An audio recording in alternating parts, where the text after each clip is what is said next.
بسم اللہ الرحمن الرحیم۔ السلام علیکم ورحمۃ اللہ وبرکاتہ۔ ناظرین کرام، آج ہم آپ کی خدمت میں ایک معلوماتی ویڈیو لے کر آئے ہیں۔ تمام ناظرین سے درخواست ہے کہ ویڈیو کو آخر تک دیکھیے۔ بہت شکریہ۔ صبح صادق کے دھندلکے میں، روشن اور گرم دوپہر میں، سرمئی شام میں اور پھر رات کی تاریکی میں ایک آواز بلند ہوتی ہے جو کہ 14 صدیوں سے اسی تسلسل سے بلند ہو رہی ہے، اور ہر دور میں اس آواز نے یکساں کلمات ہی ادا کیے ہیں۔ یہ کلمات اس دین کے ماننے والوں کا سرمایہ افتخار ہیں جو کہ نبی کریم صلی اللہ علیہ وآلہ وسلم کی بدولت پاران کی سرزمین پر اترے۔ ان کلمات میں وہ رعب و جلال ہے جو کہ بڑے بڑے بادشاہوں کے دلوں کو اسیر کر لیتا ہے۔ جب مسلمانوں کا قبلہ خانہ کعبہ قرار پایا تو اللہ تعالیٰ کے فضل و کرم سے اسلام نے بھی روز بروز ترقی کرنا شروع کر دی۔ اب مسلمان خانہ کعبہ میں باجماعت نماز ادا کیا کرتے تھے، مگر اس وقت اذان کا کوئی وجود ہی نہیں تھا، اور مسلمانوں کو کسی ایسے طریقے کی ضرورت محسوس ہونا شروع ہوئی کہ جس سے دور دور تک پھیلے ہوئے لوگوں کو بھی نماز کے لیے اکٹھا کیا جا سکے۔ اذان کا حکم نازل ہونے سے پہلے رسول اللہ صلی اللہ علیہ وآلہ وسلم کا ایک منادی کسی اونچی جگہ پر کھڑے ہو کر بلند آواز سے یہ الفاظ کہا کرتا تھا: الصلاۃ جامع، جس کا مطلب ہے کہ نماز کھڑا ہونے کا وقت آ گیا ہے۔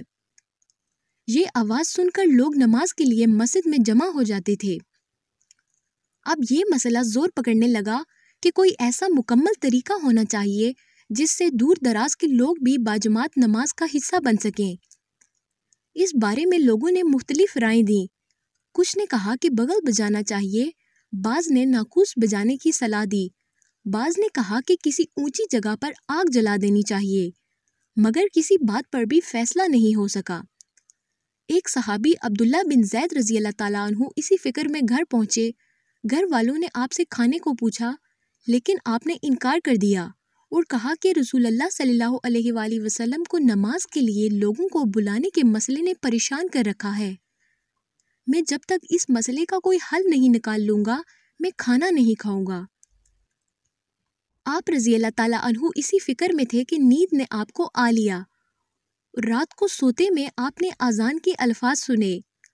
آپ کیا دیکھتے ہیں کہ ایک آدمی اذان کے الفاظ مسجد کی چھت پہ کھڑے ہو کے بلند آواز سے کہہ رہا ہے، اور یہ آواز کہہ کر وہ کچھ دیر کے لیے بیٹھ جاتا ہے اور پھر کھڑا ہوتا ہے، اور پھر اس نے نماز کی اقامت کی جو کہ انہی الفاظ پر مشتمل تھی جن الفاظ میں اذان دی گئی تھی۔ عبداللہ بن زید رضی اللہ تعالیٰ عنہ بیدار ہوتے ہیں اور نبی کریم صلی اللہ علیہ وآلہ وسلم کی خدمت میں حاضر ہو کر یہ واقعہ ان کو گوش گزار کر دیتے ہیں۔ آپ صلی اللہ علیہ وآلہ وسلم ان سے فرماتے ہیں کہ تم بلال کے پاس جاؤ اور انہیں یہ الفاظ یاد کرا دو، اور ان سے کہو کہ نماز سے قبل یہ الفاظ دہرایا کریں۔ جی ہاں ناظرین، اذان کے الفاظ اللہ تبارک و تعالیٰ نے صحابہ کرام کو الہام کے ذریعے نازل فرمائے، اور ان الفاظ کا مجموعہ 6 کلموں میں سے ہے۔ حضرت بلال رضی اللہ تعالیٰ عنہ جو کہ نبی کریم صلی اللہ علیہ وآلہ وسلم کے غلام تھے، انہیں اسلام کے پہلے مؤذن ہونے کا شرف حاصل ہوا۔ جب پہلی بار حضرت بلال کی زبان سے یہ الفاظ نکل کر مدینہ منورہ کی گلیوں میں گونجے تو پھر حضرت عمر رضی اللہ تعالیٰ عنہ بھی رسول اللہ صلی اللہ علیہ وآلہ وسلم کی خدمت میں حاضر ہوئے اور عرض کیا کہ یا رسول اللہ، میں نے بھی آج رات خواب میں ایک شخص کو یہی الفاظ ادا کرتے ہوئے سنا ہے، اور اس طریقے سے اذان کا آغاز ہوتا چلا گیا جو تا قیامت جاری رہے گا۔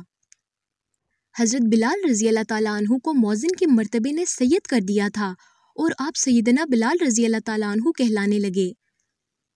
نبی کریم صلی اللہ علیہ وآلہ وسلم کی حیات مبارکہ میں حضرت بلال ہی مؤذن رہے۔ ان کی اذان کا ایک مشہور واقعہ یہ ہے کہ حضرت بلال رضی اللہ تعالیٰ عنہ باقاعدگی سے اذان دیا کرتے تھے، مگر ایک بار کیونکہ ان کی زبان توتلی ہو گئی، اس وجہ سے بعض الفاظوں کی واضح ادائیگی نہیں ہو پاتی تھی۔ اب کچھ لوگوں نے اس بات پر اعتراض کرنا شروع کر دیا کہ بلال کی اذان دینے سے اذان کی کلمات کی بے حرمتی ہوتی ہے۔ چنانچہ یہ بات حضرت بلال کے دل میں بہت ٹھہری اور وہ صبح صادق فجر کی اذان دینے ہی نہیں آئے۔ اذان کسی اور مؤذن نے دی۔ مگر بہت دیر ہو چکی تھی اور سورج طلوع نہیں ہوا تھا۔ اب لوگ بہت زیادہ گھبرائے اور نبی کریم صلی اللہ علیہ وآلہ وسلم کی خدمت میں حاضر ہوئے اور پوچھا کہ یا رسول اللہ، آج سورج طلوع نہیں ہو رہا، یہ کیا معاملہ ہے؟ آپ صلی اللہ علیہ وآلہ وسلم نے فرمایا کہ اے لوگو، بلال کو اذان دینے کا حکم اللہ تعالیٰ کی طرف سے تھا۔ بلال کو اذان سے منع کر کے تم نے اللہ کو ناراض کر دیا ہے۔ بلال سے جا کر کہہ دو کہ وہ اذان دیں۔ چنانچہ حضرت بلال رضی اللہ تعالیٰ عنہ نے اذان دی اور پھر سورج طلوع ہو گیا۔ ایک مرتبہ رمضان المبارک میں نبی کریم صلی اللہ علیہ وآلہ وسلم سحری کر رہے تھے اور حضرت علی بھی آپ کے ہمراہ تھے۔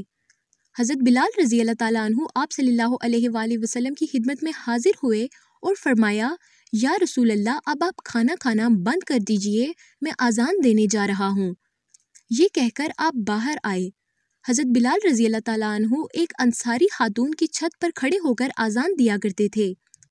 آپ جیسے ہی اوپر جانے لگے تو خیال آیا کہ دیکھ لوں کہ نبی کریم صلی اللہ علیہ وآلہ وسلم ابھی تک کھانا تو نہیں کھا رہے۔ آپ حضور صلی اللہ علیہ وآلہ وسلم کے حجرے میں داخل ہوئے اور دیکھا کہ وہ ابھی تک سحری کو جاری رکھے ہوئے ہیں۔ یہ دیکھ کر بلال فرمانے لگے یا رسول اللہ صلی اللہ علیہ وآلہ وسلم، خدا کی قسم اذان کا وقت ہو چکا ہے، میں اذان دینے جا رہا ہوں، آپ کھانا کھانا بند کر دیجئے۔ آپ رضی اللہ تعالیٰ عنہ کا ایسا کہنا تھا کہ نبی کریم صلی اللہ علیہ وآلہ وسلم نے کھانا چھوڑ دیا اور فرمانے لگے اے بلال، یہ تم نے کیا کہہ دیا؟ ابھی کچھ وقت باقی تھا۔ حضرت علی رضی اللہ تعالیٰ عنہ جو کہ نبی کریم کے ہمراہ تھے، وہ فرماتے ہیں کہ نبی کریم صلی اللہ علیہ وآلہ وسلم کھانا کھاتے رہتے تھے، سحری کا وقت ختم نہیں ہوتا تھا۔ لیکن بلال نے جب اللہ تعالیٰ کی قسم کھائی تو آپ نے سحری کے وقت کو وہیں ختم کر دیا کہ کہیں میرے بلال جھوٹے نہ پڑ جائیں۔ یہ حضرت بلال اور اذان کی شان ہے۔ اذان کے بارے میں اگر مزید وضاحت کی جائے تو کسی مصیبت کے وقت نماز کے بغیر اذان دی جاتی ہے، اور یہ بھی لوگوں کا ایک اختیار کردہ طریقہ ہے، کیونکہ قرآن اور سنت میں اس کا کوئی حکم نہیں۔ البتہ صدیوں سے جب بھی کبھی بے حد بارشیں ہوئی، حتیٰ کہ طوفان آئے، جانی نقصان کا اندیشہ ہوا، اس کے علاوہ سیلاب اور قحط میں بھی اور موذی وباؤں میں بھی بے وقت اذان دی جاتی ہے۔ ایسا کرنے سے اللہ تعالیٰ کی مدد کو پکارا جاتا ہے۔ البتہ اس بات کا خیال رکھا جاتا ہے کہ اذان ایسے وقت دی جائے جب کسی نماز کا وقت نہ ہو رہا ہو اور لوگ یہ گمان نہ کرنے لگیں کہ کسی نماز کے لیے اذان دی جا رہی ہے۔ اسی طرح کسی بچے کی پیدائش کے بعد اس کے کان میں اذان دینا بھی ضروری ہوتا ہے۔ اس کے بارے میں حضرت امام حسین رضی اللہ تعالیٰ عنہ سے ایک حدیث ہے کہ آپ نے فرمایا کہ بچے کے دائیں کان میں 4 مرتبہ اذان اور بائیں کان میں 3 مرتبہ اقامت کہنی چاہیے۔ اس سے ایک تو بچہ مسلمان ہو جاتا ہے اور اسے شیاطین سے حفاظت ملتی ہے۔